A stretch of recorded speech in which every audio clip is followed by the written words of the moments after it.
Madame, bonsoir. Monsieur, bonsoir. Merci de votre fidélité. Bienvenue à cette nouvelle livraison de Tout au clair sur la télévision du Monde. Tout au clair, c'est votre talk show du lundi, mardi et mercredi sur la télévision du Monde, 21h, 22h30 minutes. Et ce lundi, pour cette nouvelle livraison, nous nous intéressons à ce sommet ordinaire de la commission alors de la CEMAC, la Communauté économique et monétaire de l'Afrique centrale, qui s'est tenue en N'Djamena au Tchad, la capitale de ce pays voisin du Cameroun, avec en tête de file le président Idriss Déby Itno. Aux côtés de ses pairs, le Cameroun a pris part à ces travaux, bien évidemment avec la présence très remarquée du Premier ministre chef du gouvernement, représentant personnel du chef de l'État, Joseph John Gouté, mais également plusieurs autres chefs d'État et de gouvernement de la sous-région Afrique centrale. Parmi ces chefs d'État, on pouvait voir aux côtés d'Idriss Déby Itno, Denis Sassou Nguesso du Congo, qui a personnellement pris part à ces travaux. Aussi, le Gabon a été représenté par son Premier ministre, tout comme la Guinée équatoriale aussi s'est fait représenter par son Premier ministre chef du gouvernement.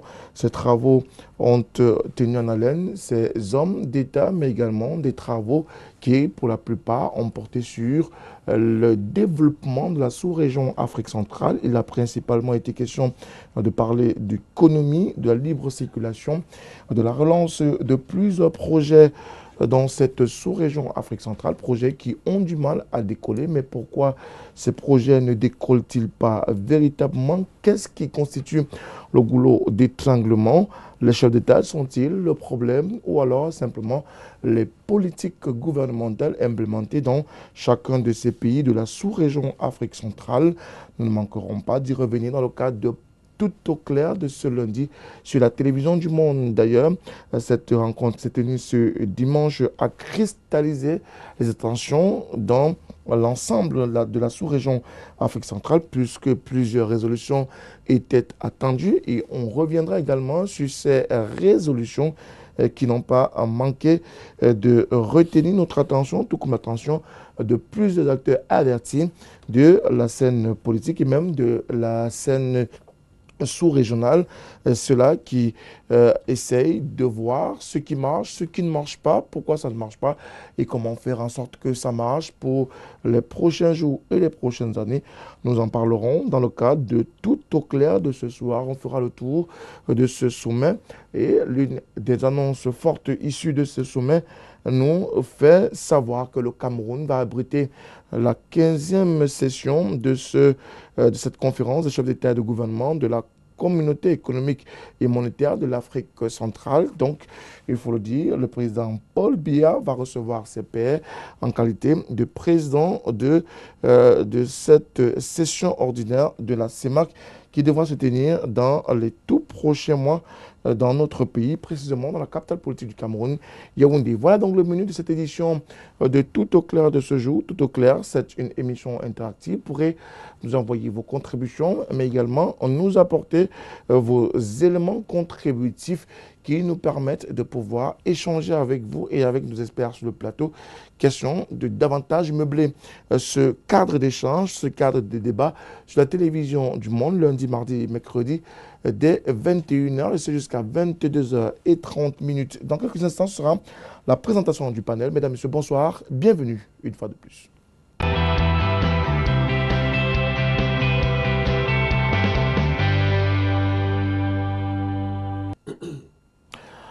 L'émission se veut interactive. L'émission, pour y participer, il vous suffit simplement de nous envoyer, s'il vous plaît, je le reprécise, simplement un SMS, Short Message Send, à travers soit un numéro de téléphone qui s'affiche au bas de votre petit écran, ou alors via la plateforme WhatsApp, et nous nous ferons le plaisir, le bonheur de partager cette lecture avec vous et avec nos invités sur le plateau. Vous pourrez donc nous envoyer vos contributions à travers le 699 57 30 26, 699 57 30 26 si vous êtes au Cameroun. Mais si vous êtes en dehors du Cameroun, vous ajoutez l'indicatif du Cameroun 00237 et vous êtes acteur majeur de la contribution dans le cadre de Tout au clair sur la télévision du monde. Tout au clair, ce sont 4 invités, 3 sont déjà confortablement installés ce soir. Vous le savez, c'est une tradition de débuter les présentations sur notre panel par notre gauche. Il nous revient ce soir. Il est le président de la section RDPC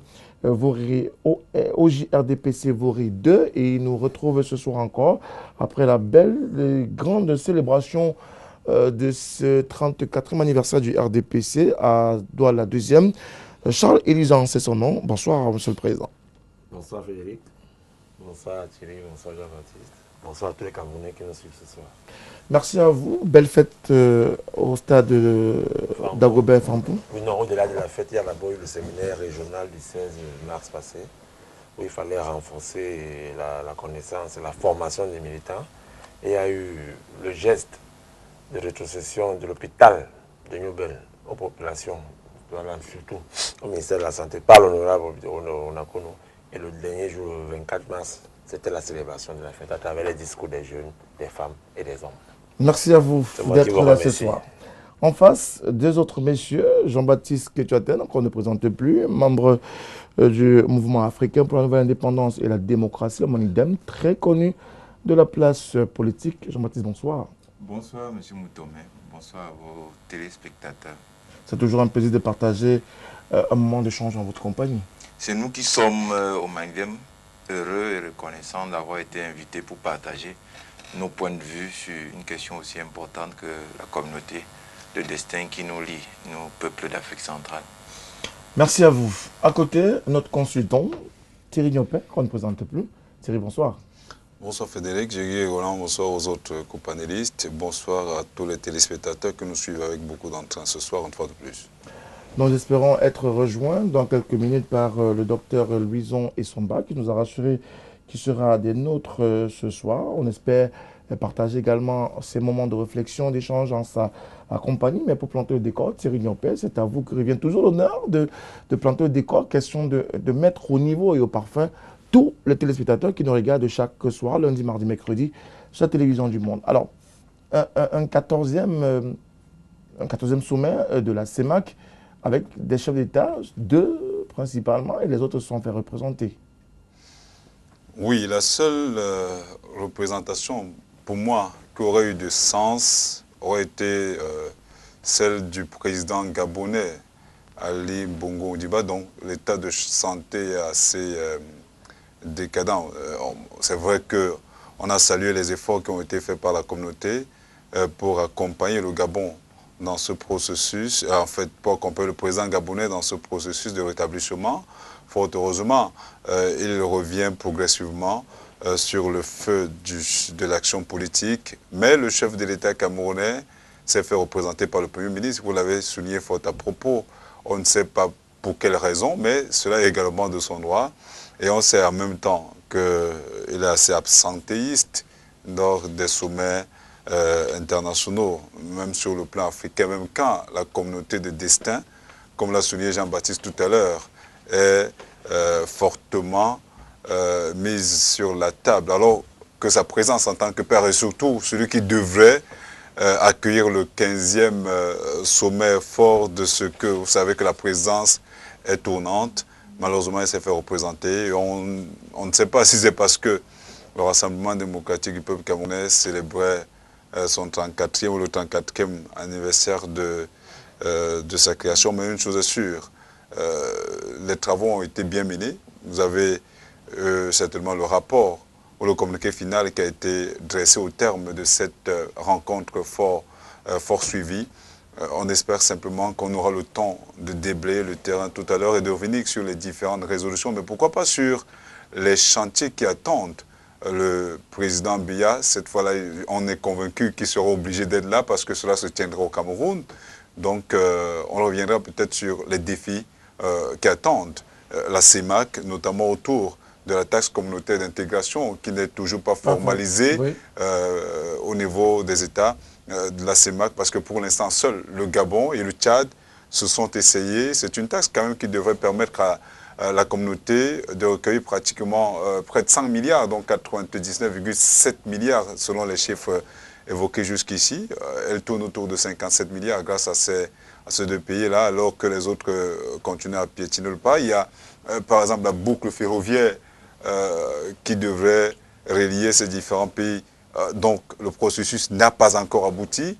Il y a pourquoi pas la négociation ou la renégociation des accords de partenariat économique avec l'Union européenne. On sait que l'acte premier a été quelque peu franchi par le Cameroun. Et en réalité, on reviendra peut-être sur ces différents aspects tout à l'heure. Alors, Jean-Baptiste Ketchate, y avait-il un enjeu véritable autour de ce sommet qui a réuni hier à N'Djamena ces chefs d'État et de gouvernement autour du 10 débit? Non. Pour qui connaît la manière dont fonctionne traditionnellement ce type de sommet, et pour qui connaît l'origine des pouvoirs qu'il représente, il n'y avait pas grand-chose à attendre du rendez-vous de N'Djamena. On sait très bien que l'Afrique centrale, d'un point de vue démocratique, d'un point de vue d'intégration des pays, est l'une des zones les plus attardées du monde, même pas simplement d'Afrique.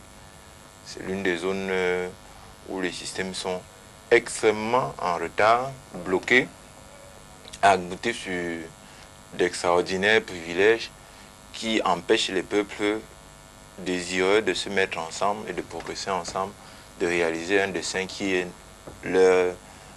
une ambition naturelle et tout à fait légitime. Donc, N'Djamena, comme les sommets d'avant, c'est du pareil au même. Il n'y a pas grand-chose qui puisse changer si les options fondamentales des dirigeants et des élites africaines, notamment ici en Afrique centrale, ne changent pas. Charles Lisan, Oui. on est allé à N'Djamena pour applaudir, pour se rencontrer, festoyer, ou alors partager mais entre frères africains.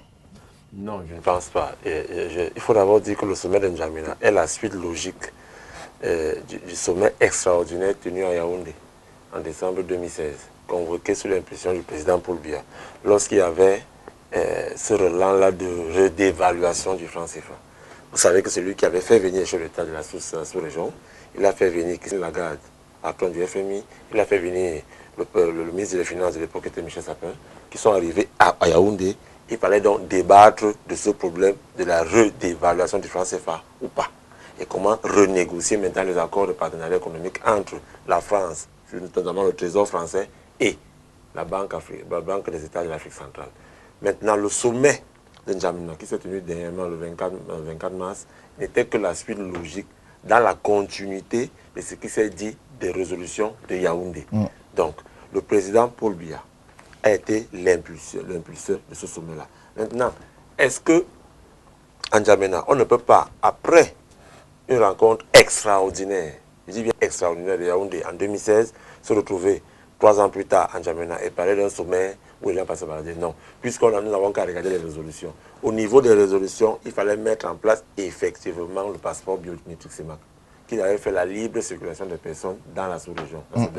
La deuxième chose, c'était de mettre en place les plans structurants directeurs au niveau de l'énergie, au niveau du transport, et enfin, décider de ce problème qui se passe entre les deux bourses, celle de Douala et celle de Libreville. Donc, on ne peut pas dire que les chefs d'État sont allés là-bas se balader. Non, un sommet est un sommet. Il y a des résolutions qui sortent, et c'est vrai qu'on a envie de le marquer tout simplement sur le fait que le président Biya est aujourd'hui, pour 2 ans, le futur président de ce gouvernement. Non, mais à dehors ça, il y a des travaux qui se passent en commission, il y a beaucoup de décisions qui ont été prises là-dessus. Alors, je ne peux pas dire que c'était un sommet où on allait faire du flonflon. Non, non. C'est lui qui appelle pas un sommet pour du flonflon, mais un sommet où on a véritablement travaillé. Pourtant, on reste toujours attentif et dubitatif autour de cette question de la libre circulation des hommes et des biens. Elle piétine, elle n'avance pas. On a évoqué la question du passeport biométrique qui continue à revenir de sommet en sommet. Et on ne semble pas voir véritablement ce que cette résolution a apporté ou apporte pour le bien-être des Africains de la sous-région Afrique centrale. C'est vrai, le problème a été débattu avec beaucoup d'acuité. D'ailleurs, cela a fait l'objet de toute une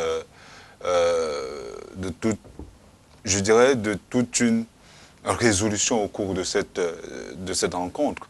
C'est pour ça qu'on a demandé au président de la commission de la CEMAC d'accélérer le processus justement d'immigration des migrations et pourquoi pas de la protection des différents migrants. En réalité, c'est un problème extrêmement important parce qu'on sait qu'aujourd'hui, il y a une volonté politique, mais cette volonté politique n'est pas suffisamment implémentée au niveau des faits. On ne sait pas pourquoi cela bloque et c'est la raison pour laquelle, même au niveau de la CEMAC, le problème a été posé, les chefs d'État sont revenus là-dessus. On parlait tout à l'heure d'instruction, ça veut dire qu'il y a cette volonté-là. Maintenant, il faut aller au-delà de la volonté. La volonté, elle, ça ne suffit plus aujourd'hui pour véritablement voir des choses être faites de manière concrète sur le terrain. C'est pour ça qu'on parlait d'actes additionnels. Ça veut dire il y a des choses qui ont été faites, mais il faut aller au-delà parce que cela ne suffit pas. Il est une chose de parler, mais il est également une chose de pratiquer. Il y a des États qui, au début, ont ouvert et se sont par la suite refermés pour des raisons sécuritaires. Je vous rappelle que nous sommes quand même... ces pays traversent parfois des crises sécuritaires qui ne permettent pas nécessairement ou qui ne facilitent pas l'ouverture des frontières. Rendez-vous compte que le Cameroun, au niveau du Grand Nord, est en proie à des problèmes sécuritaires avec la secte islamique Boko Haram. Mais là, le Cameroun a reçu le soutien d'un pays frère de la sous-région Afrique centrale, notamment le Tchad. C'est la raison pour laquelle on parle de mutualisation des forces. Il y a des forces mises qui ont été créées justement pour accompagner ces États qui sont en proie à ces problèmes sécuritaires-là. Et parce qu'un seul État, quand on parle d'insécurité transfrontalière, un seul État ne peut pas faire face à cela. C'est la raison pour laquelle une force mixte a été créée. Et maintenant, il faut aller au-delà. Il y a des pays comme la Guinée équatoriale qui sont, tout le monde se rappelle, de la manne pétrolière qui avait créé un boom au niveau de l'économie de ce pays, mais qui par la suite a eu quelques problèmes. La preuve, jusqu'à présent, ils n'ont pas encore, la Guinée équatoriale et le Congo n'ont pas encore formalisé leurs différents accords avec le Fonds monétaire international. Et même au cours de ces travaux de N'Djamena, les autres États se sont mis d'accord pour accompagner le Congo et la Guinée équatoriale afin de leur permettre de conclure les négociations avec le Fonds monétaire international. Donc il y a beaucoup de problèmes qui se posent. On peut comprendre cette réticence-là. Les problèmes sécuritaires sont pour la plupart du temps évoqués par ces États-là. Maintenant, ça peut être des alibis, mais vivement que des exemples comme ceux de la CEDEAO fassent corps et que vivement que la circulation des personnes et des biens soit intégrée sur le plan holiste. Jean-Baptiste Ketchaten, il y a certes des problèmes sécuritaires, mais les problèmes sécuritaires à eux seuls n'empêchent pas la mise en place de la libre circulation des hommes et des biens. Pourquoi ça bloque à ce niveau depuis pratiquement, on va dire quoi, 5, 6, 7 ans, cette libre circulation? 7 ans, vous êtes gentil. Depuis toujours. Depuis l'Afrique centrale qui était globalement une zone sous le contrôle de la colonisation française, était bien plus unie avant la colonisation que maintenant. Vous pouvez le demander à ceux qui ont vécu. Les gens pouvaient aller ici faire des études à l'école de Brazzaville ou à Bongo, au Tchad. Mais lorsque vous prenez un... Attendez. Je vais vous répondre si vous le permettez. Lorsque vous observez aujourd'hui la circulation des personnes et des marchandises produites dans la région et pas celles qui viennent d'ailleurs, c'est celle des élites. C'est plus celle des... Monsieur Zan, si vous permettez. C'est celle des élites, c'est plus celle des peuples. Parce que les frontières dont se prévalent ces États et ces gouvernements, c'est des frontières décidées par qui? Par les Gabonais? Par les Camerounais? On peut rentrer dans la querelle des Bien frontières. sûr qu'on va y rentrer. Non, vous dites... On peut rentrer dans la querelle des frontières non plus. Non, on va y rentrer, cher monsieur Moutomé. Le problème est là. Pourquoi y a-t-il des frontières en Afrique centrale? Il n'y a pas de frontières. Ça sert à quoi? Il y a des frontières partout. Non, il n'y a pas de frontières partout. Il n'y a pas de frontières en Allemagne, en France, en Union européenne. Je vous dis, il n'y a pas de frontières partout. Il y a des territoires qui sont 10 fois plus grands qui n'ont pas de frontières. La Chine, c'est bien une unité. Pourtant, il y a des peuples divers là-bas. Quand vous regardez les dimensions de la Chine, et vous regardez les dimensions de Guinée équatoriale, vous pensez que sérieusement on peut dire que ça fait 2 pays, ça peut compétir. Quand vous regardez le Gabon, le maire de Douala 5e gère certainement plus de personnes que le président Bongo.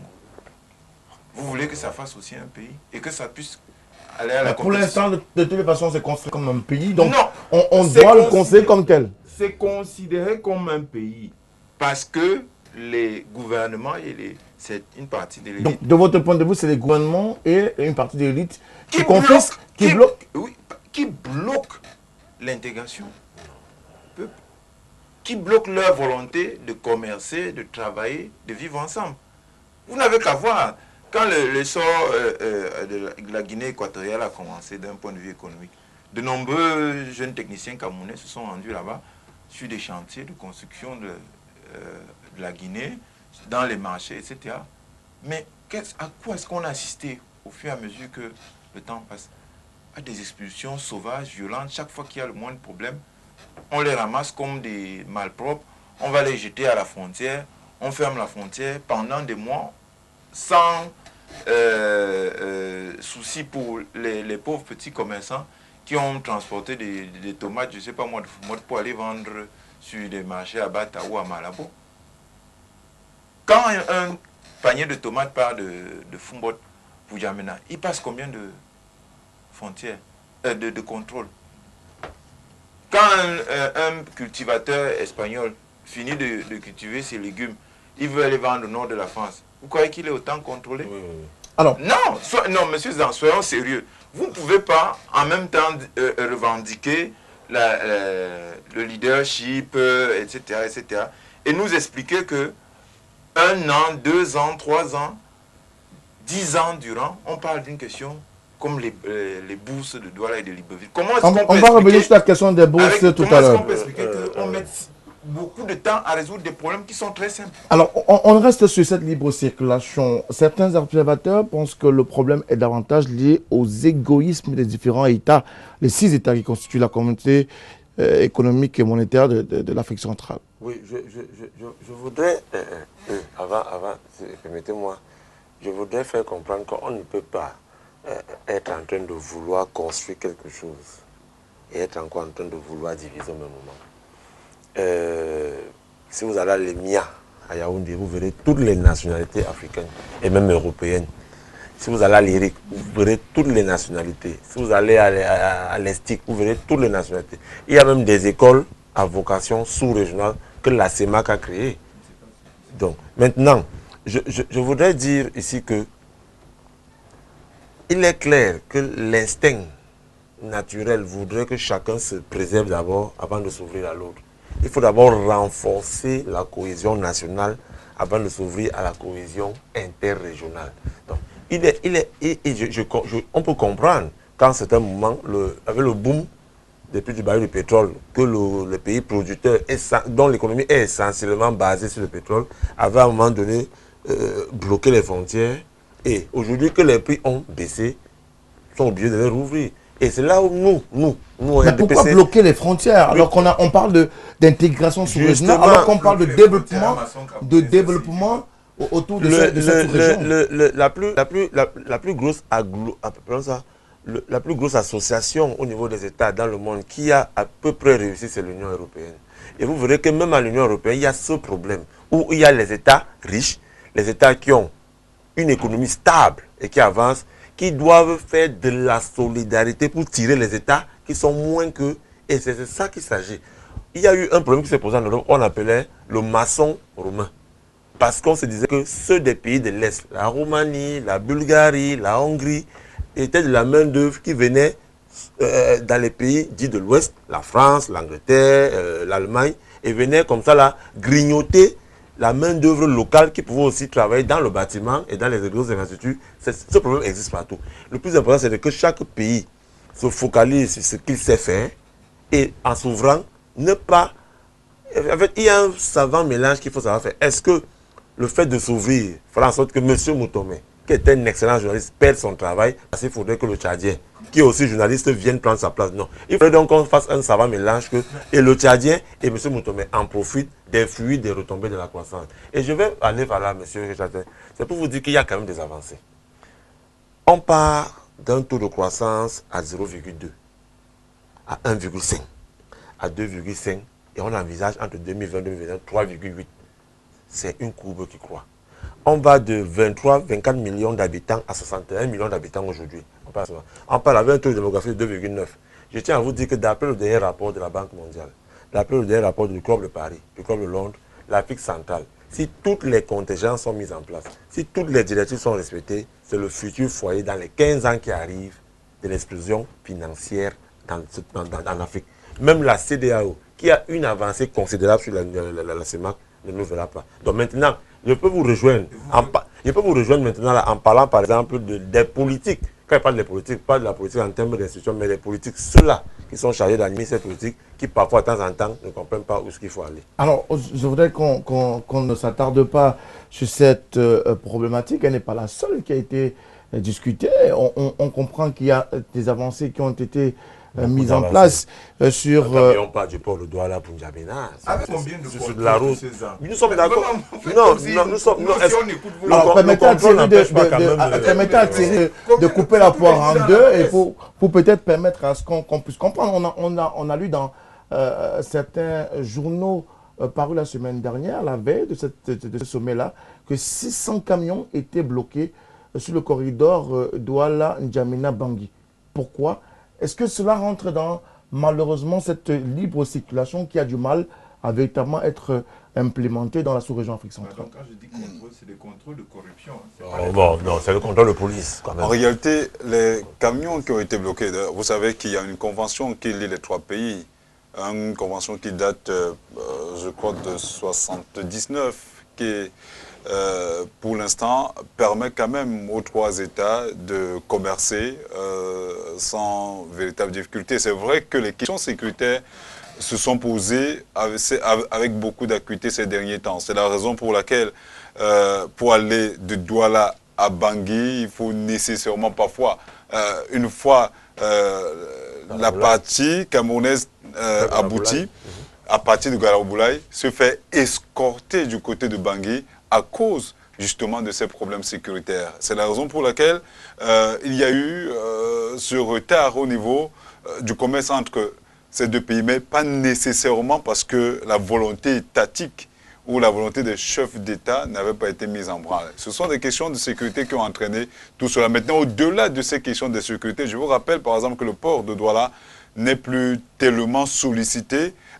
Jean-Baptiste le soulignait tout à l'heure, à cause de ce phénomène de corruption grandissant qui a pris corps sur le corridor Douala-N'Djamena, Douala-Bangui, au point où les camionneurs ou les transporteurs tchadiens et les transporteurs de la RCA qui sont représentés, je crois, ici au Cameroun par le Bureau national du fret, ont décidé d'une manière ou d'une autre d'expérimenter d'autres plateformes, d'autres ports, comme celui du Bénin et le reste. Donc, je crois qu'on l'a souligné tout à l'heure, les problèmes de corruption ont également quelque peu fragilisé la circulation des marchandises entre ces trois pays-là. Mais la volonté y était quand même depuis plusieurs décennies. Il faut déjà encourager cela. Mais demander, parce que ce soit le Bureau de gestion du fret terrestre, donc le BGFT, qui représente la partie camerounaise, le BARC, qui représente la partie centrafricaine, ou le BNF, qui représente la République tchadienne, toutes ces différentes composantes sont montées au créneau pour s'insurger justement contre ces multiples contrôles qu'on retrouve sur ces différents corridors-là. Les ministres des Transports de ces différents pays ont même été sollicités pour éliminer ces contrôles, parce qu'en réalité, et beaucoup plus, ailleurs, les problèmes sécuritaires se posent, mais dans la partie camerounaise, ce sont davantage des problèmes de corruption. Donc le Cameroun, c'est un gangrène effectivement pied dans la sous-région Afrique centrale, pourtant, considéré comme étant le leader. On ne le dirait pas.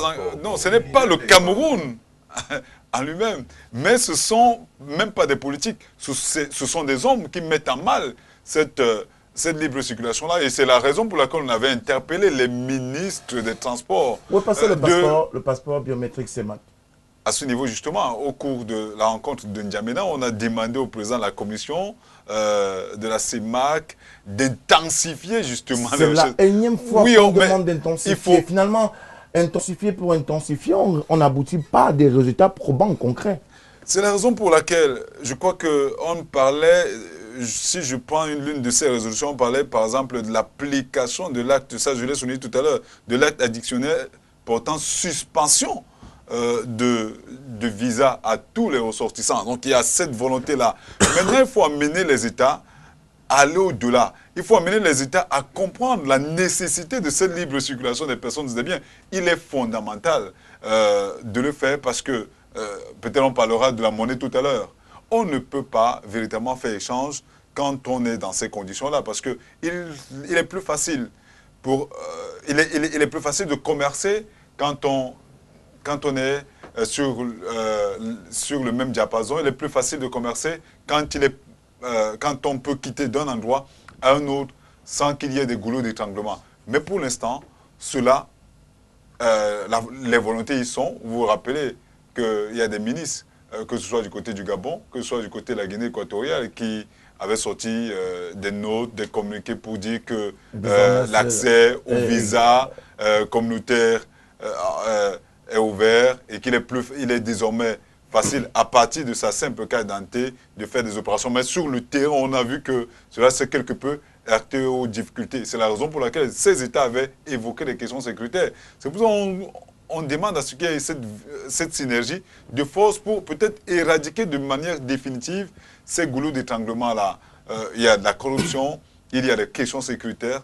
Je crois que progressivement, la CEMAC sortirait de l'ornière. Il ne faudrait pas être pessimiste, comme je le vois avec Jean-Baptiste. Il est possible d'avoir une CEMAC assez forte. C'est vrai quand même qu'il y a eu des échecs, parce que quand on voit RCEMAC... On va parler RCEMAC en troisième partie de l'émission, mais je voudrais qu'on reste sur cette libre circulation. Vous avez votre carte nationale d'identité, mais vous ne pouvez pas vous rendre en Guinée équatoriale simplement avec la carte nationale d'identité. Même avec un passeport, même avec un visa, ils font ce qu'ils veulent.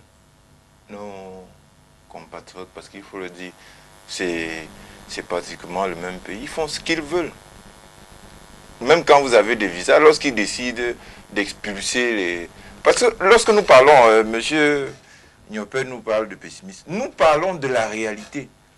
Chaque fois qu'il y a des expulsions là-bas, vous voyez bien que même des gens qui ont des titres de séjour en bonne et due forme sont expulsés dès lors que c'est le cousin de monsieur là qui a fait une bêtise, entre guillemets. On ramasse... Mais pourquoi d'abord faire des bêtises si on parle de libre circulation? Mais on va pouvoir rester dans le strict respect des lois et règlements du pays qui vous accueille. Vous justifiez le fait que un de vos collègues ou bien un de vos cousins commet un forfait dans le quartier. On vient, on ramasse toute la famille ou bien tous vos collègues, si c'est ici en entreprise, pour aller justifier le fait, faire l'enquête et puis pouvoir déterminer qui est responsable, et puis jeter tout le monde à la frontière. Est-ce qu'on peut justifier l'attitude que la Guinée équatoriale a vis-à-vis des compatriotes africains? Ce n'est pas seulement les Africains du centre, d'ailleurs. Ça touche aussi l'Afrique de l'Ouest, puisqu'il y a bon nombre de nos compatriotes qui viennent d'Afrique de l'Ouest. On a vu ça dans les années fastueuses du Gabon. Ce n'est pas nouveau. À moins de vouloir justifier une telle attitude, on ne peut que la condamner et la rejeter, parce que ce n'est pas la volonté des peuples de vivre ainsi.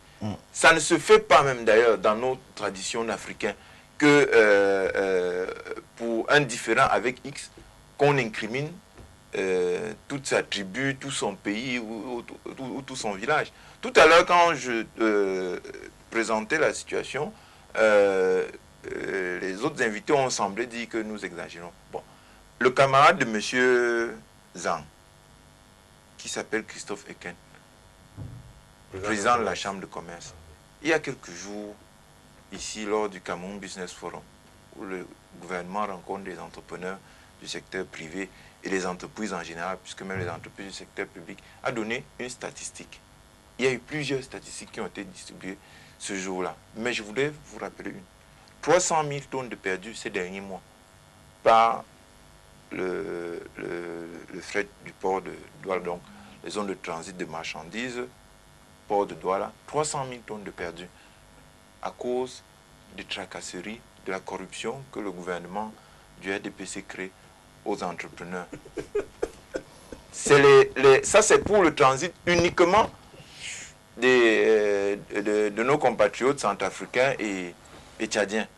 Il a précisé que même des entrepreneurs camerounais ont commencé à éviter, à trouver des moyens de contourner le port de Douala. Vous voulez nous expliquer que dans une telle configuration, nous sommes en train de nous intégrer davantage? Le Cameroun est dans une situation de port, de frontière avec la mer pour le reste de l'Interland d'Afrique centrale. Donc, il a une obligation, ce n'est pas une faveur que nous faisons aux Tchadiens et aux Centrafricains, de faciliter le transport de leurs marchandises. Qu'est-ce que lui fait? Le gouvernement de RDPC, il envoie des gendarmes. Il dit, vous portez un conteneur à Douala, c'est plus difficile de transporter un conteneur de Shanghai ou de Shenzhen, je ne sais pas où en Chine, pour Douala, que de le transporter de Douala pour Djamna. Voilà la situation. Non. Et ce n'est pas moi qui l'a décrit. Je ne suis pas important. Non, je vous ai donné le chiffre. Si vous pensez que ce n'est pas exact, vous pouvez aller vérifier. Donc on va dans le sortir. discours de C'est la vrai qu'il y a présidente. des problèmes de corruption qui se posent avec beaucoup d'acuité, mais beaucoup d'opérateurs économiques, même locaux, commencent à éviter le port autonome de Douala, pas nécessairement parce qu'il y a ces problèmes d'insécurité-là, mais simplement à cause Non, j'ai de pas la parlé cherté de de la douane sécurité. camerounaise. J'ai dit, Mais les le marchandises premier qui problème, passent, Pardon. marchandises qui partent au Tchad ou pour le Gabon sont exonérées de taxes. Donc, Non, attendez. Je vous ai donné un chiffre et les références.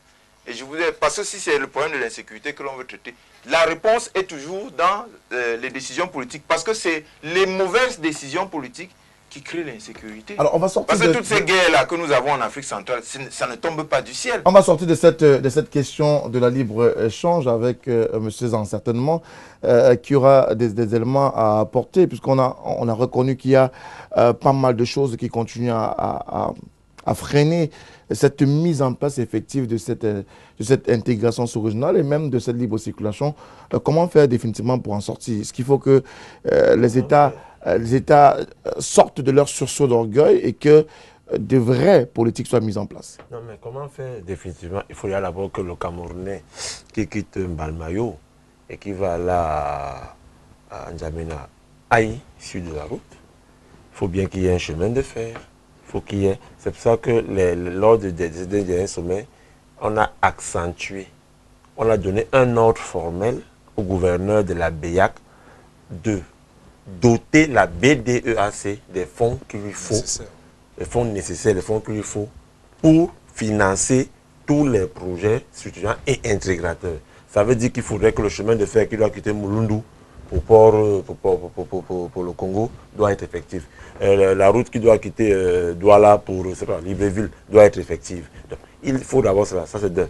La deuxième chose, accentuer justement tous les projets énergétiques. Il faudrait bien que la BEAC finance les projets énergétiques. Parce qu'avec l'énergie, on va industrialiser. Quand on a maintenant industrialisé, on a les routes. La simple volonté qui veut que M. Moutomé quitte Douala pour aller voir quelqu'un en N'Djamena avec sa qualité doit être effectif. Et c'est là aussi que nous devons aussi barrer contre nos mauvaises habitudes qui font pesantir les choses. Et je voudrais dire à M. que c'est pour ça que nous supportons Paul Biya. C'est justement le gouvernement de Paul Biya qui arrête ces mêmes gens-là, qui les met en prison. Et c'est toujours vous qui trouvez en cela une mauvaise manière de faire. Parce que vous dites que tous ceux qui sont détenus, dans le cadre de l'opération épervier. On va continuer, Vous êtes les premiers à dire que non, il est en train de cisailler la tête de ses potentiels adversaires. Donc, à un moment donné, il faut qu'on sache ce qu'on veut. Ayons le bon sens. Ayons le bon sens dans nos pensées. Soyons élégants. Alors, on va continuer. Non, on va continuer. Non, pas du tout. On va continuer. Qui ont l'habitude de dire que c'est des règlements de compte politique. Merci. Nous, on n'a jamais. Non, jamais. On n'a jamais dit Merci, ça. monsieur. voilà. Merci, s'il vous plaît, monsieur. On va continuer le débat. Mais Frédéric, Voilà, juste une virgule, il faudrait le souligner. On parle de politique rigoureuse. Il ne faudrait pas que l'on s'arrête à ce terme. Parce que, à force de parler, à force de relever des mots, les discours seuls ne suffisent pas. Il faut passer aux actes. Quand on parle de la suspension de visa à tous les ressortissants de la CEMAC et on demande de mener des actions rigoureuses afin que la dite mesure soit prise, il faudrait qu'on quitte de la parole aux actes. Mais cela ne peut dépendre que de la volonté politique. Parce qu'on a beau dire ce qu'on a beau dire, on a beau instruire le président de la commission de la CEMAC, tant que le chef d'État ne s'y implique pas, réellement les choses ne bougent pas. Donc, ou ne bougeraient pas. Vivement, justement, que l'on... Je dis qu'ils ne veulent pas. Ils veulent pas comment même. Mais ils ne veulent pas. Il y a combien de réfugiés à Garaboulaye? Donc, vous voulez que les Camerounais, les Africains... Je voulais qu'on sorte de ce sujet qu'on parle de Camerounais au Gabon? De l'autre sujet qui a été abordé à ce sommet. Il y a combien de Camerounais au Gabon? Pardon? Il y a combien de Camerounais au Gabon? Des milliers, je Voilà. ne sais pas. Mais attendez. Bon, maintenant, non, vous avez dit tout à l'heure La question est celle-ci. Vous avez dit tout à l'heure que ce qui est intéressant, c'est que l'Africain est celui qui est hospitalier, qui accueille. Mais l'Africain là qui va chez l'autre, c'est celui qui respecte les us et coutumes de là où il part. Qu'est-ce que vous voulez dire par là? Le parler dit que quand M. Kejaten va au Gabon, il doit respecter la réglementation du Gabon. Et vous croyez que s'il est en marge de la loi du Gabon, si on le refoule, il doit être sincère et dire qu'on l'a refoulé parce qu'il n'a pas respecté. La question est celle de ça. La Oui. question est celle-ci. Est-ce que nos compatriotes gabonais, tchadiens, etc., qui se déplacent, sont des criminels? Non. Parce que vous parlez de respecter les lois comme si les gens se lèvent ici pour aller dire non, je ne vois pas un pays. Merci. Alors, on va continuer pourquoi le vous débat. voulez justifier les expulsions? On est tombé d'accord sur le Pour bien principe. expulser pas les gens. On est tombé d'accord sur le Ouais, ça, principe c'est au qu'il moins faudrait une l'un des réelle rares. volonté Enfin. politique pour impulser véritablement Merci monsieur Zan, s'il vous plaît. Ok, merci. Pour impulser véritablement la libre circulation des hommes et des biens pour ce qui est de la sous-région Afrique centrale. Nous parlons d'économie, puisqu'il a été question d'économie véritable autour de ce sommet qui s'est tenu en N'Djamena au Tchad, ce 24 mars 2019. Je rappelle que Joseph John Gouté, Premier ministre chef du gouvernement, a représenté le Cameroun et le président Paul Biya à ses travaux présidés par Idriss Déby Itno, le président du Tchad, qui était par ailleurs le président de la CEMAC. Il a passé le témoin à son grand frère et frère du Cameroun, le président Paul Biya. Alors, économie, on a remis sur la table les mêmes projets structurants, le chemin de fer, la construction des projets énergétiques, la fameuse affaire de RCMAC. Et on est revenu encore sur cette bourse des valeurs qui a du mal à décoller. Pourtant, on avait parlé d'une belle fusion entre la bourse de Libreville et la bourse de Douala pour véritablement impulser un autre sens à l'économie. Oui, mais cela a été entériné. Maintenant, on a parlé d'uniformisation des deux bourses. Donc, parce qu'on a remarqué que cette querelle de leadership entre le Gabon et le Cameroun ne servait pas à grand-chose et que le marché financier africain, de l'Afrique centrale n'était pas aussi important que ça. La preuve, vous avez vu, quand la bourse, la Douala Stock Exchange avait été lancée, elle a été lancée avec fanfare et beaucoup de trompettes, mais on s'est rendu compte que même au niveau de la gestion de ce marché-là, les entreprises ne souscrivaient pas nécessairement, ni n'allaient pas nécessairement en bourse. Donc le marché boursier était assez faible. Donc il était de bon ton d'uniformiser les deux bourses. Et vivement, et aussi la COUSMAF a également joué un rôle extrêmement important dans cette uniformisation-là. On espère maintenant que malgré l'uniformisation qui est souhaitée de tous les vœux, on a toujours du mal à voir des entreprises cotées au niveau des entreprises même nationales et même sous-régionales. La réalité, c'est tout un autre débat. Vous savez, les chefs d'entreprises africaines, je parle des entreprises africaines, ne sont pas des entreprises, j'ai failli utiliser un mot qui n'aurait certainement pas plu aux autres, mais en fait, ne sont pas des entreprises qui sont suffisamment structurées, ne sont pas des entreprises qui sont suffisamment transparentes, parce que quand vous dites que vous allez en bourse, en réalité, vous posez votre gestion sur la table. Vous mettez toute la transparence nécessaire parce que les gens viennent y souscrire. Alors, il faudrait qu'ils aient une traçabilité, qu'ils aient une vision, qu'ils savent d'où vous êtes quitté, à quel niveau vous êtes et où vous voulez aller. Et beaucoup d'entreprises, qu'elles soient camerounaises, qu'elles soient gabonaises, jouent avec des chiffres, jouent avec des transactions, trucs au niveau justement du chiffre d'affaires. Parfois, on parle même de double comptabilité au sein de ces entreprises-là. Il y a des chiffres qui sont présentés au fisc, d'autres qui sont gardés en interne et qui sont, en fait, qui permettent au chef d'entreprise de savoir comment il manage son entreprise, de savoir combien il gagne et combien il ne gagne pas. Parfois, les entreprises, même les employés ne sont pas nécessairement toujours déclarés dans les différentes structures sociales. Au Cameroun, c'est la CNPS. Donc, c'est un véritable problème. C'est la raison pour laquelle beaucoup d'entreprises ne partent pas vers ces bourses-là. Il y a ce problème-là. Donc, il y a l'exigence de la transparence qui pose un problème. Maintenant, on espère que avec cette mondialisation, avec la signature des accords de partenariat avec l'Union européenne, les entreprises africaines, notamment la sous-région, vont davantage se mettre à niveau parce qu'on ne peut pas parler d'accords de partenariat économique. Vous savez que les autres États avaient refusé en dehors du Cameroun, oui, qui a osé quand même aller à ce niveau. Maintenant, on parle de l'acte 1.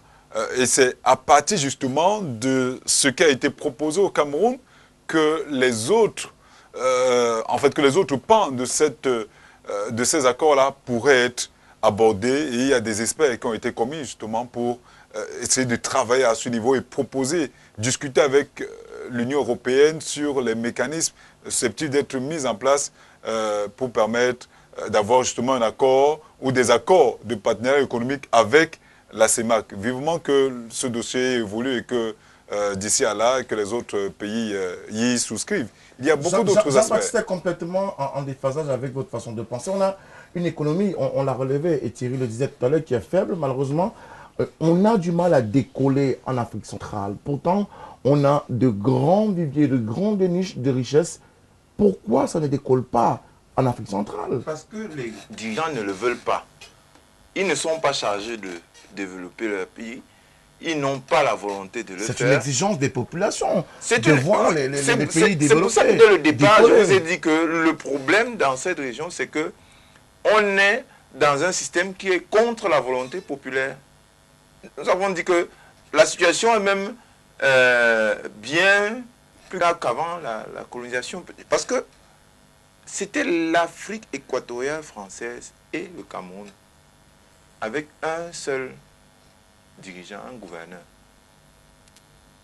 qui décidait du sort de tous ces centaines de milliers de kilomètres et des millions de gens qui s'y trouvaient. 60 ans plus tard, ils en ont fait 6 États, aussi républicains, avec des gens qui sont présidents d'un pays. C'est très dur de dire républicain pour des États reconnus comme tels. Monsieur Moutomé, quand vous êtes reconnu comme tel, c'est par qui? Et dans quel intérêt? Parce que chaque fois, il faudrait qu'on puisse revenir aux choses basiques. Toute l'Afrique centrale, là, il n'y a pas plus de gens là qu'en Allemagne. Or, les Allemands cherchent à s'associer aux Français, aux Anglais, etc., pour former des ensembles plus forts et faire face aux défis du monde. Qu'est-ce qui peut expliquer que quelqu'un qui a une population moins importante que le nombre de personnes qui habitent Douala 5e, je ne parle pas de Douala, je dis Douala 5e, veut aussi faire un pays, une république, avec un siège aux Nations Unies, un avion présidentiel, etc. Si ce n'est pas l'égoïsme un peu stupide des élites africaines, qu'est-ce qui peut l'expliquer? On a là des zones extrêmement riches en ressources naturelles, pétrole, bois. Je ne vais pas parler des autres choses plus compliquées, manganèse, cobalt, or, diamant, etc. Nous n'avions qu'à nous organiser, à faire un gouvernement commun pour l'Afrique centrale, exploiter les richesses de manière rationnelle et par zone.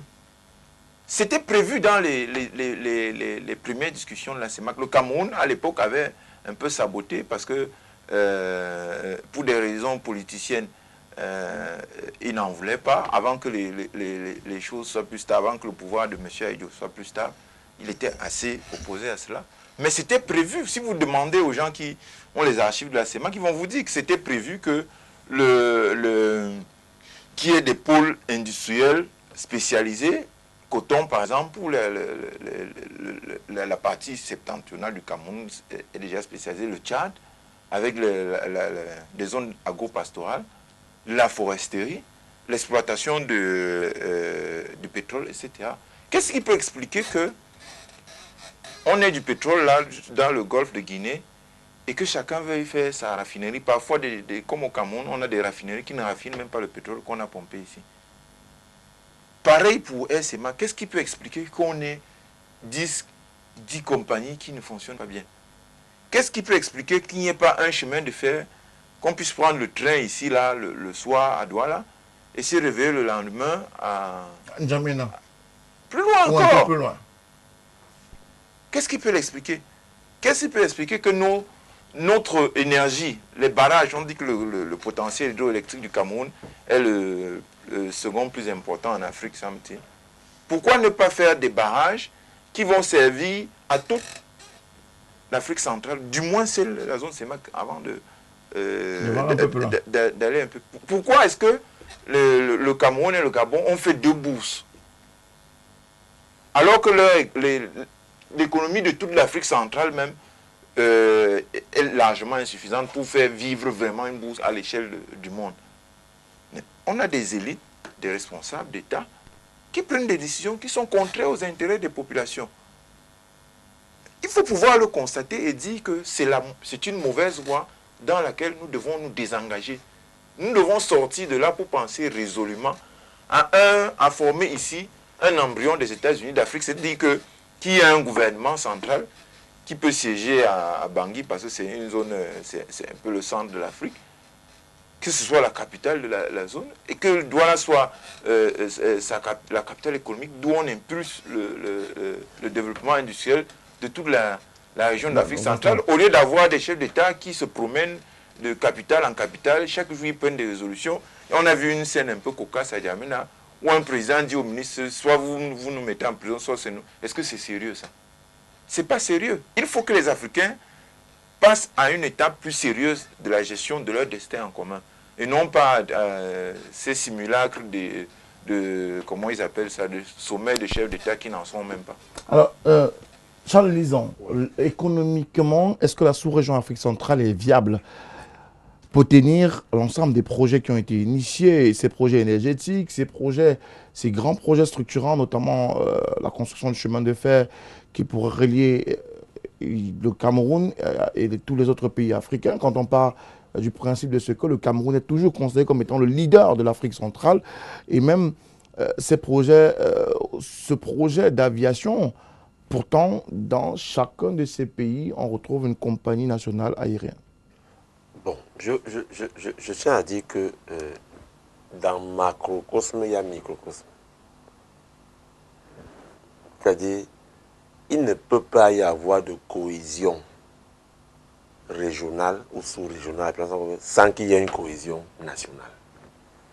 Il faudrait d'abord qu'au niveau national, que vous ayez cette cohésion-là, et pour que quand vous soyez comme ça, et que les autres sont comme ça, que vous mettez ensemble pour que ça avance. Si en RCA, ce n'est pas stable, à partir du moment où on délocalise le siège de la CEMAC qui était en Bangui pour une autre capitale, pour des raisons sécuritaires, ça veut dire qu'il n'y a plus de stabilité. À partir du moment où 300, 400 camions sont bloqués pendant 1 mois à l'entrée d'une ville pour un autre pays, ça veut dire qu'il n'y a pas de stabilité. Réglons d'abord les problèmes internes au niveau national, les problèmes internes au niveau inter-État, et on parlera alors là de la CEMAC. Parce que venant d'un panafricaniste, je suis à l'aise que M. Jean-Baptiste dise ce qu'il dit avec, il a raison, mais sans qu'il ne touche du doigt, c'est-à-dire il est juste en train de vouloir nettoyer la plaie sans vouloir extirper le puits. Mais qu'est-ce qui fait en sorte que la sous-région Afrique centrale soit instable au niveau sécuritaire? Ça ne peut pas être que nous. Parce que les problèmes de sécurité qui s'opposent en Afrique centrale nous sont commandités d'ailleurs. Ça vient d'ailleurs. Est-ce que le Cameroun a demandé à avoir le problème Boko Haram? Ce n'est pas le Cameroun. Si on dissèque véritablement le problème qui se passe dans la façade atlantique avec les pirates là, ils ne viennent pas du Cameroun. C'est les gars somaliens et tout qui viennent attaquer notre rivage. Si on regarde ce qui se passe à l'Est, c'est l'instabilité centrafricaine qui vient de ce que la France a fait des choses là-bas qui arrive. Donc, toute cette instabilité-là, dans cette zone-ci, c'est pour mettre la main sur les ressources naturelles de l'Afrique centrale, dont il a si bien cité ici. C'est de ça qu'il s'agit. L'Europe, l'Amérique, ils ont besoin de d'autres sources de financement de tous leurs projets. Aujourd'hui, que les chefs d'État aujourd'hui ont commencé à bloquer. Aujourd'hui, que les chefs d'État, vous avez vu qu'il est devenu un rebelle, Paul Biya qui est un rebelle depuis. Vous avez Omar Bongo, Ali Bongo là-bas qui est un rebelle. Vous voyez donc ce qui se passe en Europe. Depuis 2 mois, les gilets jaunes sont en pleine effervescence. Ça ne va pas. Et ça va aller comme ça au fur et à mesure. Donc c'est là le vrai combat. Le vrai combat n'est pas de bloquer les frontières, n'est pas que le MLC soit contre le RDPC, le RDPC soit contre le Manidem. C'est tous les Africains contre l'expansionnisme européen, américain, occidental, pour que nous cessions entre nous et qu'on gère nos problèmes. Ah, c'est deux. De deux, je voudrais dire à M. Kachin qu'en Europe, il y a la Moldavie, il y a l'Islande, il y a l'Azerbaïdjan, il y a le Kazakhstan, il y a le Turkménistan. Tous ces pays n'ont pas la population de Douala 5e. Mais ces pays sont des pays qui ont une voix à l'ONU, qui ont une voix à l'Union européenne et qui fonctionnent. Ils ont des problèmes ils ont les mêmes problèmes de sécurité. Non. Oui, je tiens à vous dire qu'en Ukraine, l'Ukraine a le problème en Crimée avec la Russie. En Azerbaïdjan, oui, non, écoutez-moi, à Moldavie, ils ont les problèmes d'instabilité, de coup d'État, après c'est tous les 3 ans. Vous êtes sérieux. Le problème de l'Ukraine est comparable au problème SCA. Mais il peut être comparable à celui de la zone anglophone. On parle de sécurité, on parle de pays instables au niveau sécuritaire. Non, en fait, je prenais ces pays en termes de nombre d'habitants. Pour vous faire comprendre que le nombre d'habitants à lui-même n'est pas aussi important. Si un pays décide d'être un pays, qu'il soit un pays, mais qu'il soit intégrateur en France. Troisième chose que je vais dire ici, en ce qui concerne les bourses, c'est que le premier problème qu'on a avec les bourses, c'est que la majorité des entreprises qui sont en Afrique centrale sont des filiales des grandes entreprises internationales. La majorité de ces pays-là sont des filiales internationales. Donc, elles sont déjà cotées dans les bourses là-bas en Europe sur le marché financier. La deuxième chose, c'est que la structure de nos entreprises est presque familiale. Presque. On a généralement des PMI, des PME qui n'ont pas cette force-là d'aller chercher des moyens. Mais est-ce que tous les projets que nous avons sont intégrateurs? Sont-ils des projets qui peuvent être viables au-delà du national, mais sur le plan sous-régional? J'ai suivi le dernier congrès de l'Union européenne et de l'Union... Il y a une association là qui gère tout ce qui est projet énergétique, avec le barrage de Nachtigal qui arrive, avec Grand Ewe qui arrive. Le Cameroun aura dépassé de 140% la demande énergétique industrielle et domestique. Ça veut dire qu'on pourra exporter de 40% de plus notre énergie. Il s'agit tout simplement de vouloir le faire. La deuxième chose, le port de Kribi, s'il atteint potentiellement son optimum, pourra desservir, si à partir de Douala déjà desservait déjà toutes les autres capitales, combien de fois le port de Kribi? Maintenant, vous avez dans les autres pays, à Libreville, vous avez au Tchad, vous avez au Gabon, vous avez en Guinée équatoriale. Le seul problème qui s'est posé, c'est qu'à un certain moment donné, les autres États n'avaient pas compris qu'il fallait diversifier les poches d'argent. Il fallait diversifier l'économie. C'est pour ça que le Cameroun est resté le seul pays résilient dans l'Afrique centrale. C'est pour ça que le Cameroun est resté le seul pays qui a pu sortir la tête de l'eau parce qu'il n'avait pas focalisé ses retombées financières de par seulement le coût du pétrole. Oui, c'est donc ça. Donc cette énergie qu'il faut mettre ensemble, cette volonté qu'il faut mettre ensemble pour évoluer. Maintenant, SMAC. Bon, enfin, il y a Air France, hein? Il y a Business Airlines, mais il y a aussi quand même cette compagnie qu'on appelle la compagnie internationale. Il faudrait qu'il y ait que Cameco survive, que Air Charge survive. Maintenant, on est aussi une compagnie. On vient de relancer seulement il y a quelques mois. Justement, ça repose encore un problème de gestion. La compagnie nationale aérienne du Tchad. Ça repose encore un problème alors qu'on de a gestion. de relancer la question de... Ça repose encore le problème. Qui continue à... Il a été lagué totalement. Le passif a été liquidé. Donc on ne parle plus de de RCMAC. Il faut oublier RCMAC. Ayant des compagnies nationales fortes. Chaque État a une compagnie. Ayant des compagnies nationales fortes. Mais c'est quand même déplorable. C'est un échec. Parce qu'on aurait pu, les chefs d'État auraient pu travailler ensemble pour avoir une compagnie sous-régionale assez forte que d'avoir des petites compagnies ou des micro-compagnies qui n'arrivent même pas à desservir ne serait-ce que l'Interland. Prenez le cas de Camerco qui, avec à peine 5 aéronefs, est même incapable de desservir ne serait-ce que les dessertes locales.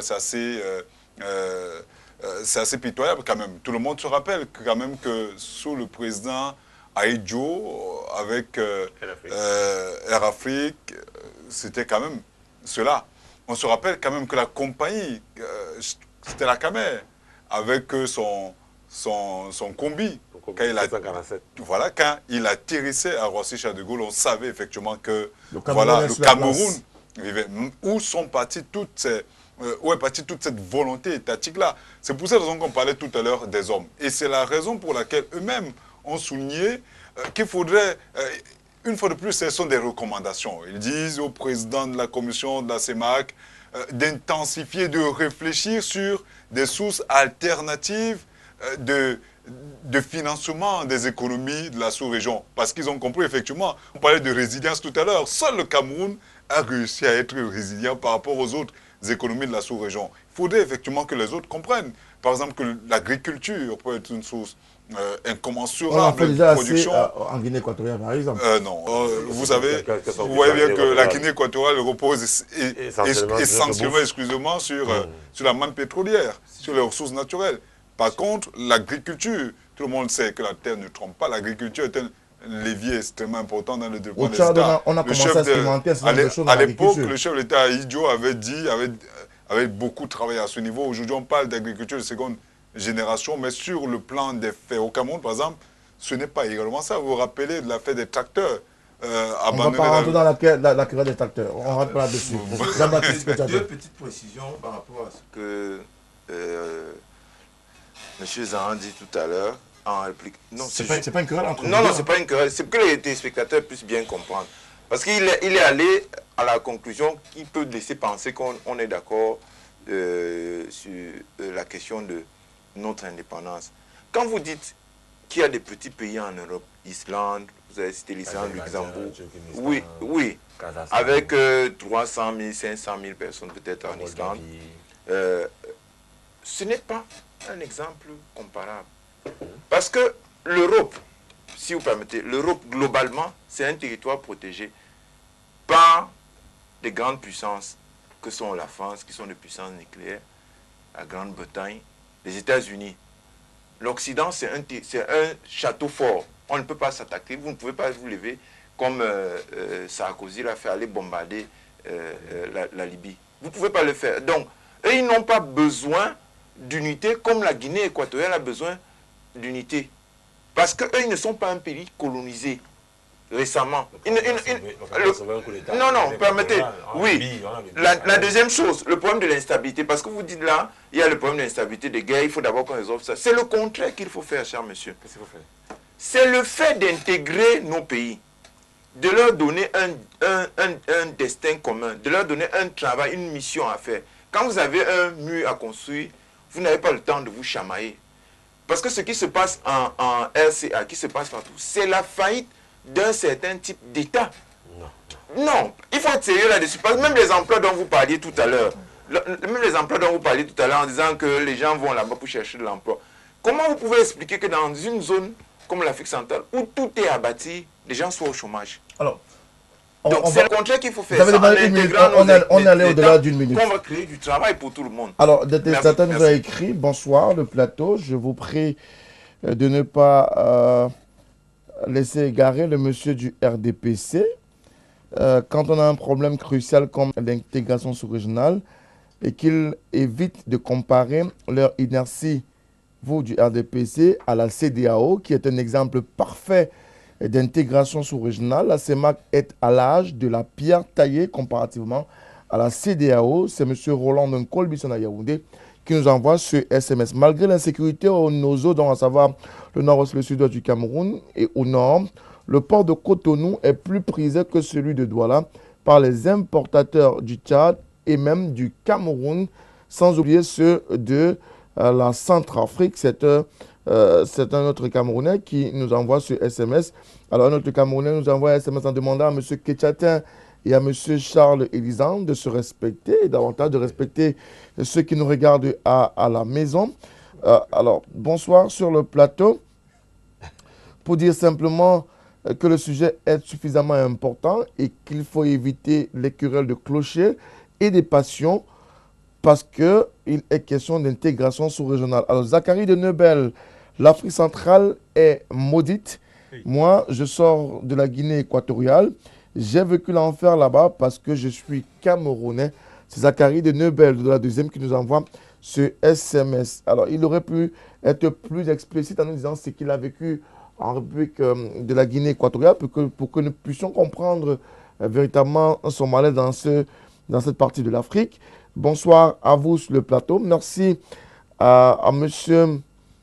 Thierry Ignopé, même si ça a été mal écrit. pour ces explications. Il nous permet de comprendre véritablement le bien fondé d'un tel sommet. Bonsoir à vous sur le plateau. Que nos chefs d'État passent de la parole aux actes. On en a besoin.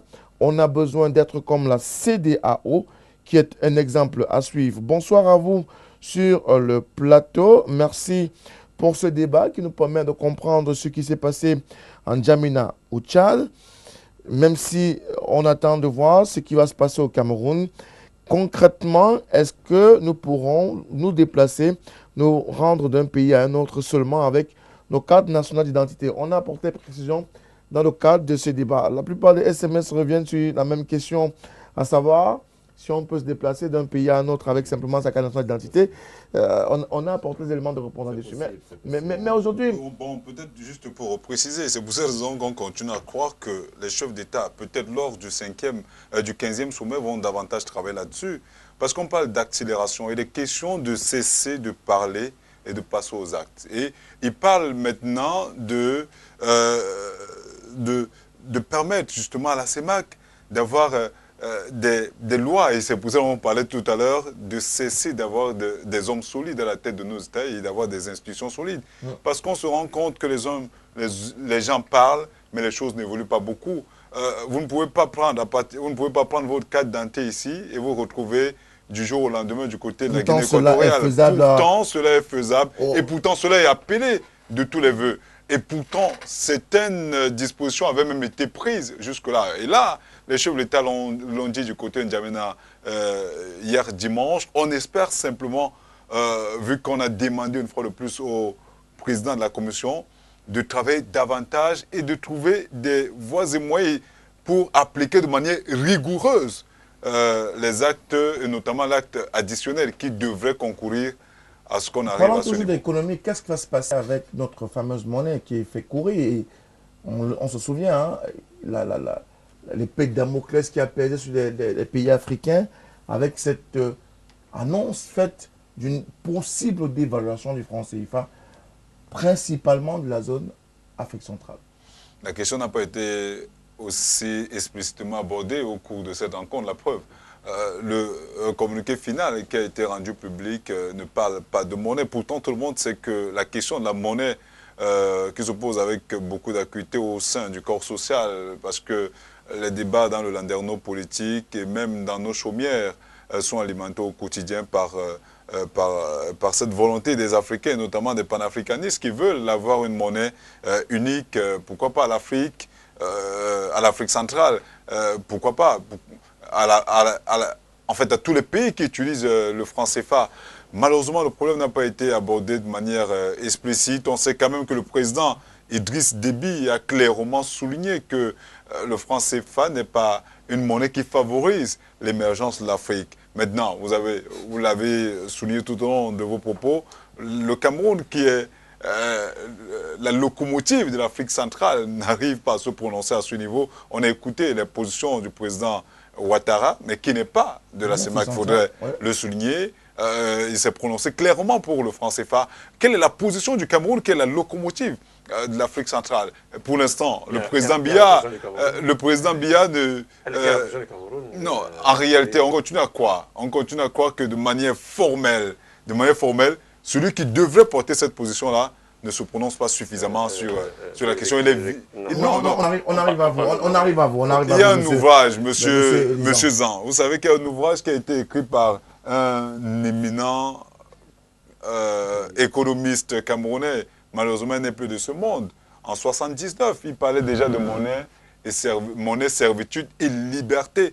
Comme quoi, la monnaie reste un élément extrêmement important dans le développement des peuples. Comment comprendre qu'on puisse éluder ou ne pas véritablement s'attarder sur une problématique comme celle-là, alors que quelques mois ou quelques années avant, il y a eu tout un sommet extraordinaire autour de la crise de la dévaluation? Une fois encore, au risque de se répéter, c'est une question de mission et de volonté. En Afrique centrale, nous n'avons pas de gouvernements qui ont reçu mandat, la mission de mettre leur pays dans le sens du progrès. La question de la monnaie étant centrale à cet égard. Parce que si on veut effectivement développer une économie moderne, on a besoin d'un système monétaire totalement indépendant et qui soit tourné vers l'intérêt de l'économie pour laquelle cette monnaie-là a été créée. Or, dans le schéma où nous nous trouvons en Afrique centrale, nous n'allons pas vers ce canevas-là, vers ce chemin-là. Même si le gouvernement a inscrit dans son DSCE que le franc CFA est, à divers points de vue, il peut être un frein. C'est écrit noir sur blanc. Hein. Est-ce que ça veut dire que c'est la position de l'État du Cameroun autour du CFA? C'est le DSCE, c'est la position officielle du Cameroun. Peut-être qu'il y en a eu d'autres, mais c'est la position la plus importante qu'on a entendue ces jours-ci. Parce que je n'ai pas entendu un responsable camerounais, en commençant par le premier, se prononcer à nouveau sur la question. Mais dans le DSCE, c'est bien mentionné que la monnaie CFA, d'un certain point de vue, peut altérer les capacités de déploiement et d'atteinte, les capacités de déploiement économique du Cameroun et surtout d'atteinte du fameux objectif d'émergence en 2035. Je le dis avec mes propres mots, mais c'est mentionné. Je ne sais plus quelle page, peut-être autour de page 40-41. Mais si on revient à la question de départ, celle de savoir pourquoi est-ce que les sommets ne se penchent pas sur cette question. Pour la bonne et simple raison que ces gens-là, ils ne sont pas chargés de résoudre le problème économique qui se pose en Afrique centrale, le problème d'intégration de notre économie, d'harmonisation de nos projets économiques, de travail en commun pour l'intérêt de nos populations et pour créer ensemble un avenir qui soit profitable à tous. Parce qu'on ne peut pas comprendre qu'après 50 ans, alors qu'avant, il y avait un gouverneur pour toute la région, AEF, Afrique équatoriale française, que les gouvernants d'Afrique centrale n'aient toujours pas intégré leur système politique. On ne peut pas comprendre que ce ne soit pas devenu une fédération, un seul pays, avec un parlement fédéral et des parlements régionaux par pays. Charles Lisan. Oui. Je suis un peu... c'est toujours difficile de prendre la parole après Jean-Baptiste, c'est toujours difficile, parce que c'est toujours obligé de lui répondre. Mais je voudrais quand même dire à Jean-Baptiste qu'il ne peut pas dire qu'il n'y a pas un sommet qui a été dédié à la résolution de ce problème de franc CFA, alors qu'il y a un sommet qui s'est tenu le 23 décembre 2016 à Yaoundé. On l'a reconnu, il y a un sommet extraordinaire, mais non, on parle du principe. Maintenant, quels ont été les... Non. C'était justement pour empêcher sa redévaluation de nouveau. Et je continue. Ce n'est pas là le problème. Le problème du franc CFA avec la parité entre deux monnaies n'a rien à voir avec la gestion d'un pays. Ça n'a rien à voir. C'est les frustrations internationales paritaires entre les deux monnaies. Ça n'a rien à voir avec la gestion du pays. Que votre pays soit en chômage, je ne sais pas moi quoi, en faillite ou quoi. Donc, non, je voudrais vous faire comprendre que c'est le président Paul Biya. Ça, il faudra que vous le reconnaissiez aussi. Qui a fait venir Christine Lagarde à Yaoundé, qui a fait venir Michel Sapin à Douala, à Yaoundé, ministre des Finances à l'époque de la France. Pourquoi Michel Sapin? Parce que c'est le trésor français qui détient la quote-part dédiée du franc CFA. Oui, du franc CFA là-bas. Maintenant, non, laissez-moi... Vous gagnez votre argent, vous allez le remettre à quelqu'un. Non, il ne s'agit pas de ça. Là, il s'agit quand même d'un sujet sérieux. Bien sûr. Maintenant, est-ce que vous allez, tous ces présidents des 6 États-là, ont trouvé des accords signés? Aucun d'eux n'a été là quand ces accords étaient signés. Non, il dit aucun. Aucun des présidents-là n'a trouvé. Ils ont venu trouver des accords qui étaient déjà signés. Ça, c'est d'un. Maintenant, dans la volonté de revoir ces accords, il ne s'agit pas de manière unilatérale de casser le thermomètre, parce qu'on... Non, il faut voir en évoluant. Est-ce que parce qu'on veut soigner le palu, on prend les remèdes qui vont vous donner la lèpre, vous préférez prendre ces remèdes? On doit supporter le palu. En clair, c'est mieux de continuer progressivement et progressivement se retirer du franc CFA. Et changer de monnaie. Ça va se faire. Mais pour le moment, et le président Poubiala dit, il faut être tempérant, il faut être méticuleux dans ces histoires de relations entre les États. Il ne faut pas être va-t-en-guerre. Et c'est pour ça que le Cameroun reste cette locomotive là en Afrique centrale, parce que même au niveau du choix de la manière de gérer le pays économiquement parlant, il est le seul pays qui soit resté debout, qui soit resté stable, pendant que les autres essayaient de tuer parce qu'ils avaient focalisé toute leur attention sur la manne pétrolière. C'est ça qu'il s'agit. Le Cameroun devra accueillir le prochain sommet, même si la périodicité de ces sommets n'est toujours pas clairement établie et définie. Le Cameroun devrait recevoir ses chefs d'État et de gouvernement. Pour la plupart, tous viennent d'être réélus, donc ils seront certainement encore aux affaires pour ce sommet-là. Sur quoi pourrait porter véritablement, quels pourraient être les enjeux de ce sommet que devra accueillir le chef d'État Paul Biya? C'est vrai que vous me demandez de lire dans la boule de cristal parce que nous ne sommes pas membres de ces différents sommets-là, mais en tant qu'objecteur de conscience et historien du présent, il est clair qu'il y a des sujets qui ont été abordés depuis un certain nombre d'années et qui ont même été abordés plus ou moins lors du 14e sommet du côté de N'Djamena. Il y a par exemple le problème de la taxe communautaire d'intégration, je l'évoquais tout à l'heure, qui aurait permis par exemple à la CEMAC de réunir à peu près 100 milliards de francs CFA pour faciliter, pour encadrer et accompagner les États de la CEMAC. Mais il n'y a que 2 États qui ont été quelque peu, en fait, qui sont formalisés. Il y a le Gabon et le Tchad, et bien que cela ne soit même pas appliqué de manière optimale, ce problème peut être reposé parce que le président Idriss Déby, au cours de de la grande messe du côté de N'Djamena, a souhaité que cet axe-là soit carrément enlevé pour l'intégrer dans le cadre d'une autre politique. Il y a par exemple le problème du code minier communautaire qui pourrait être abordé au cours de cette rencontre parce que le premier avait été abordé, je crois, en octobre 2017, mais les experts continuent à travailler à ce niveau pour avoir un code minier communautaire. On parlait, monsieur en parlait tout à l'heure, de cette intégration communautaire, même au niveau de la voie ferroviaire. Est-ce que les choses ont évolué jusque-là? Non, pas encore. Et le problème se pose davantage parce que le rail tel que vous l'avez au Cameroun, ce n'est pas le même rail que vous retrouverez du côté, par exemple, du Gabon. Donc il faut harmoniser tous ces travaux-là, voir si cela sur le plan de l'action concrète, cela peut être le cas. Il y a par exemple également le siège de la CEMAC, on l'a souligné ici, à cause des questions sécuritaires, il a été délocalisé de Bangui. Est-ce que il a été délocalisé de Bangui pour la Guinée équatoriale? Est-ce que la situation qui est en train quelque peu de revenir à la normale grâce au professeur Archange Touadéra, qui a fait partie de ce qui était parti des travaux? Oui, qui était là et qui a d'ailleurs été vivement ovationné.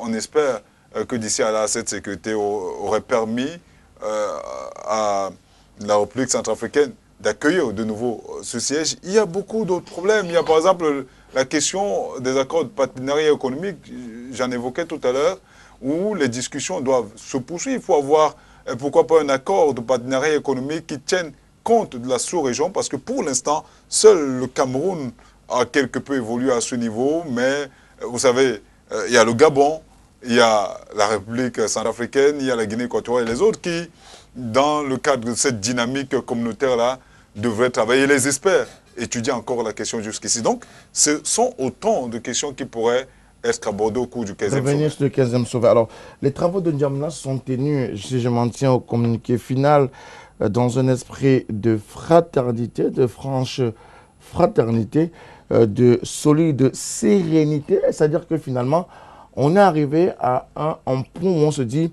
il faut passer de la parole aux actes. Donc concrètement, Idriss Déby, c'était d'ailleurs son vœu, hein, que tout se passe et qu'au point où on arrive au 15e sommet, qu'on puisse dérouler et grainer le chapelet de réalisation fait sur le terrain. J'espère qu'ils nous feront mentir, ces chefs d'État-là. J'espère que M. Déby et ses collègues nous feront mentir, mais en matière de rédaction captivante, enjôleuse, je ne vais pas dire aguichante parce que ce serait comme si on parlait de certaines professions qui ne sont pas recommandables. Les communiqués des sommets des chefs d'État africains sont toujours très intéressants. Lorsque vous lisez tout l'arsenal juridique dont les Africains se sont dotés dans leurs diverses organisations, vous voyez que c'est toujours très... C'est comme nos lois ici. C'est souvent très bien écrit.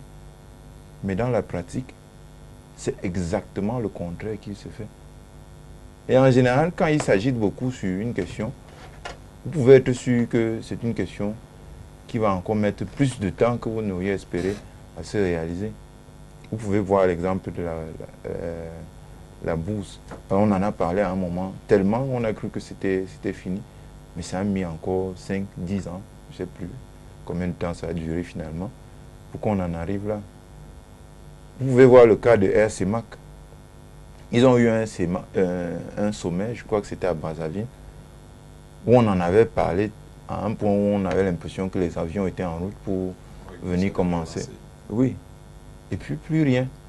Donc, les gouvernements se jugent aux politiques qu'ils choisissent, mais surtout aux actes qu'ils posent. C'est-à-dire que vous réfléchissez, vous avez des idées à réaliser. Les gens peuvent contester vos idées, mais c'est dans la pratique, ce que vous aurez imaginé, que l'on vous juge. Et lorsqu'on regarde sur le terrain pratique de la vie communautaire en Afrique centrale, on n'a pas besoin de dire que ces gens-là, non seulement ils ont échoué, mais ils vont encore échouer.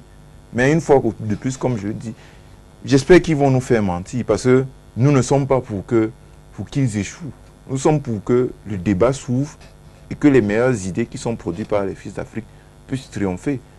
Non pas parce que nous cherchons forcément à prendre la place des chefs d'État, mais parce que nous sommes sûrs, nous sommes convaincus que les idées que nous prenons sont meilleures que celles qu'ils appliquent.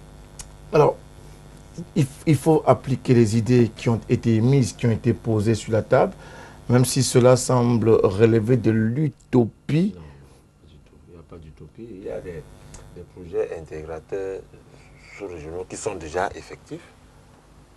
Est-ce que vous savez que le marché de Mopi, c'est un marché sous-régional? Ça, oui. Mais essentiellement construit par les commerçants. Jean-Baptiste. Essentiellement construit par les commerçants. Non, ça n'a l'air de rien, mais est-ce que vous savez qu'il y a... Nous sommes d'accord sur le fait, hein, mais oui. Quel type de marché? Non, mais le marché... Il y a quelle infrastructure? Justement, il n'y a pas eu un accord. Ce qu'il faudrait maintenant que les pouvoirs publics fassent, c'est de construire un marché à la hauteur, construire en termes d'infrastructures, qui puisse permettre aux camions d'entrer, permettre aux tricycles de sortir, mais en termes de production financière, il n'y a pas mieux dans la sous-région que le marché de Mopi. Par la volonté des hommes. Laissez-moi prendre les exemples des hommes, mais pas par la volonté des États. Laissez-moi prendre les exemples de ce qui avance. La deuxième chose, je voudrais parler aussi, il y a des formations. Il y a des institutions de formation, des écoles, des grandes écoles sous-régionales qui ont été créées par ces États-là, qui forment qui ont de la peine à fonctionner aussi. Qui fonctionnent aussi quand même, qui forment des jeunes Africains, nos frères et sœurs. À Ebolova, vous avez l'école sous-régionale, vous avez une école d'informatique, vous avez une école de statistique à Yaoundé. Donc, il y a ça qui fonctionne. Il y a des marchés communs qui ont été reconnus. Il y a l'interconnectivité au niveau numérique, avec la fibre qui part de Porto Alegre au Brésil, qui arrive à Kribi, qui est en train d'être desservie dans toute la sous-région. Vous avez le pipeline Tchad-Cameroun, c'est un projet intégrateur qu'il faut aussi qu'on en parle. Il intègre le pétrole part du Tchad pour sortir par Kribi. Et ça fait que le Cameroun reçoit sa manne et que le pétrole du Tchadien passe par le Cameroun pour sortir. C'est un projet. Vous voulez qu'il y ait un projet?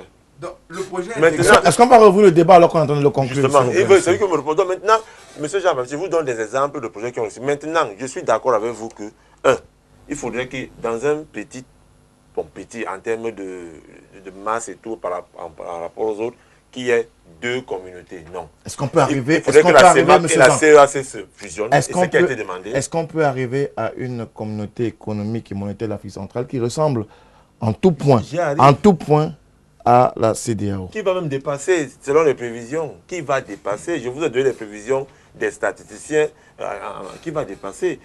Qu'il n'y ait pas de la CEMAC et la CEAC, qu'il n'y ait pas que le Nigeria, par exemple, qui est plus proche de l'Afrique centrale que l'Afrique de l'Ouest, regagne, par exemple, parce que le Nigeria est membre à un certain niveau, que le compte d'opération, et là, c'est aussi notre idée lumineuse du président Biya, qui a créé un compte d'opération entre le Cameroun et le Nigeria, parce qu'on estime que le Nigeria, en termes de marché, de potentiel client, on a plus à gagner avec nos voisins nigérians que l'Europe.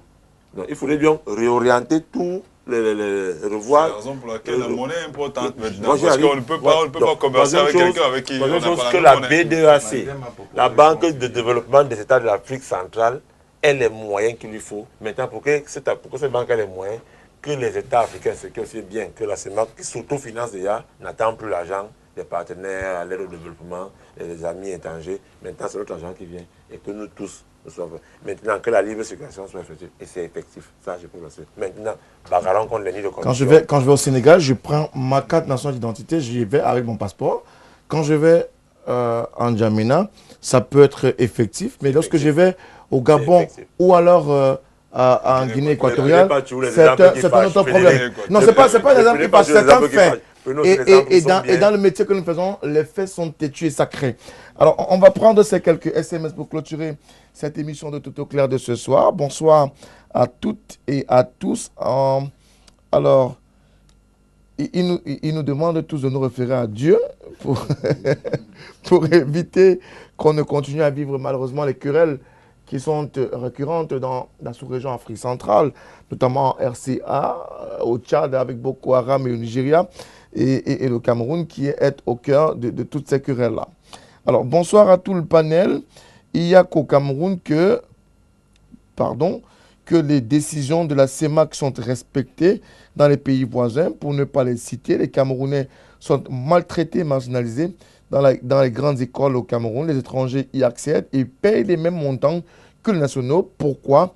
C'est injuste. Bonne continuation, Solange de Douala, qui nous envoie ce SMS. Merci à vous, Solange. Alors, bonsoir à tout le panel. Le problème de corruption n'est pas propre au Cameroun. Il faut payer 2000 francs pour traverser et entrer en Guinée équatoriale. Pareil au contrôle au Gabon. C'est Godlove de Kiosi qui nous envoie ce SMS.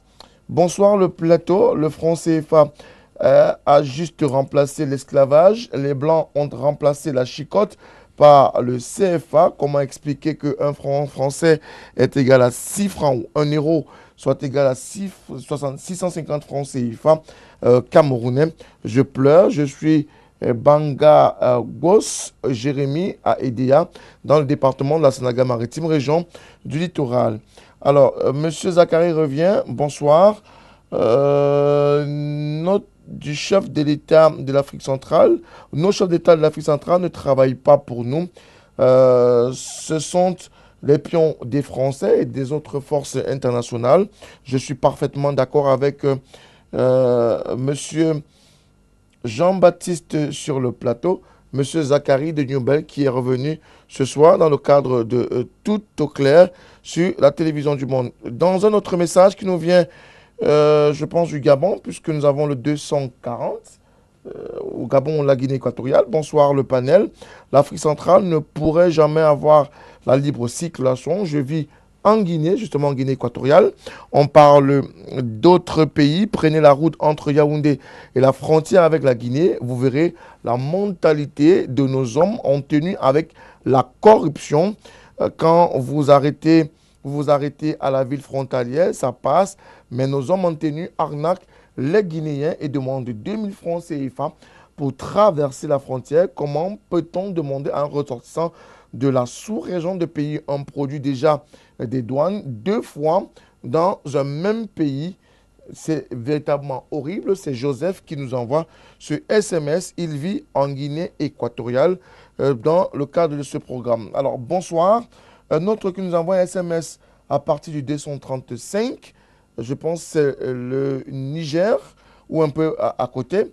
Bonsoir, je voudrais savoir quels sont les pays qui respectent les traités de nos chefs d'État. C'est Aaron Banana qui nous envoie ce SMS. Bonsoir, merci à vous tous qui nous avez envoyé des SMS ce soir dans le cadre de Tout est clair sur la télévision du monde. Nous parlions de ce sommet et notamment de la libre circulation des hommes et des biens en Afrique centrale. L'Afrique centrale qui doit pouvoir se mettre au niveau des autres communautés économiques et même monétaires des pays africains. On a l'exemple de la CEDEAO, on a l'exemple de la SADC et même d'autres communautés, notamment dans le Maghreb, qui portent véritablement le développement. Mais le Cameroun et ses pairs de l'Afrique centrale continuent de traîner le pas. On ne comprend pas pourquoi. On a essayé avec nos experts de ce soir d'épiloguer autour de cette problématique. Mesdames et messieurs, on espère vous avoir apporté des éléments de réponse à toutes ces questions que vous posez. Merci à vous tous au Cameroun et à l'étranger qui nous avez envoyé des SMS ce soir. Continuez à nous envoyer des SMS. On a près d'une vingtaine de SMS qui sont revenus sur la libre circulation des hommes et des biens. Merci à vous. On a essayé tant bien que mal d'apporter des éléments de réponse. Nous voulons également excuser le manquement du docteur Luison Essomba qui nous a fait savoir par SMS qu'il a été retenu à l'université de Douala pour des raisons professionnelles. Merci à vous, messieurs, d'être venus encore ce soir. Thierry Diampé, merci. Jean-Baptiste, merci d'être venu. Monsieur Zon du RDPC, merci. Mesdames, messieurs, continuez à faire confiance à la télévision du monde, notamment à Tout au Clair. Merci à toute l'équipe de production qui se déploie le lundi, mardi, mercredi, 21h, 22h. Dans le cadre de ce programme, on se retrouve demain, 21h, pour une nouvelle problématique. Bonsoir à toutes et à tous.